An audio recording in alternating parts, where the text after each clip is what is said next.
The FTC ends non-competes. We can set the world on fire, fire.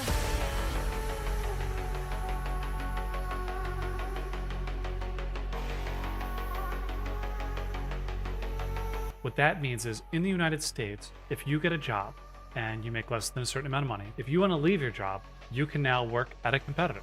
Previously, many companies, when you work for them, they do not let you work for a competitor.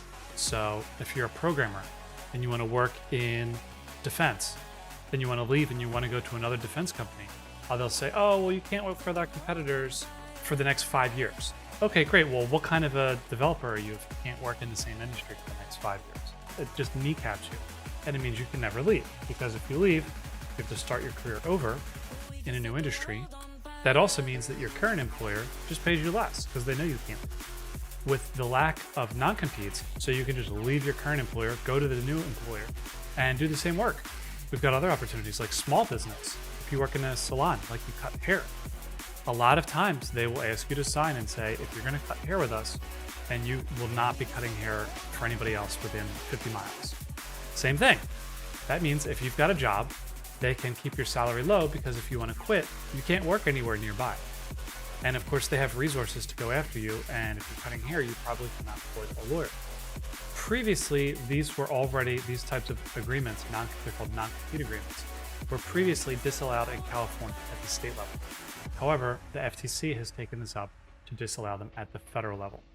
This is really going to change the business landscape, and I think it's going to take 5 years for people to figure this out. For example, you will see a lot more independent companies and small businesses. Technology companies, a lot of them are subject to non-competes. People that are writers or that are producing something, doing video for another company, they can quit and do it themselves. Here's why I think this is a tech topic and a tech opportunity. You are going to see lots of individual small people starting their own business, and they're going to have FU attitudes. They're going to be like, you know what? I don't want to cut hair anymore for this company. I'm going to do it in my garage. So you're going to cut hair in your garage. That's easy.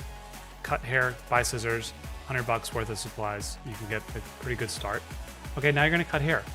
How do you manage your appointments? But there's all of these systems that support these businesses that you're not going to have as a solopreneur. What are some of the people that are going to leave these companies, start their own business as individuals? And do they need software? Do they need something to run their business to help them compete effectively now that they don't have the infrastructure of a company behind? We talk about AI a year ago, neural network programming.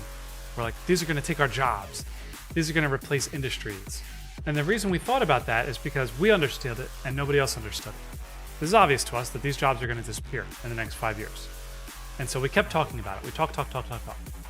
After a year of that down their throat every single day on the news, everybody gets it. We're kind of just waiting.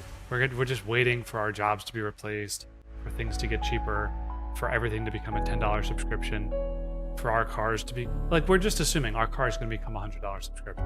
We're just waiting for that to happen. Like, we're already living in the future, looking in the past. This is part of the future. This all lines up too. If these tools are available and people can use them, why does anybody work for anybody else? Why have companies? Why can't everybody just be solopreneur? We can work directly with them. The non-competes, this is very forward thinking.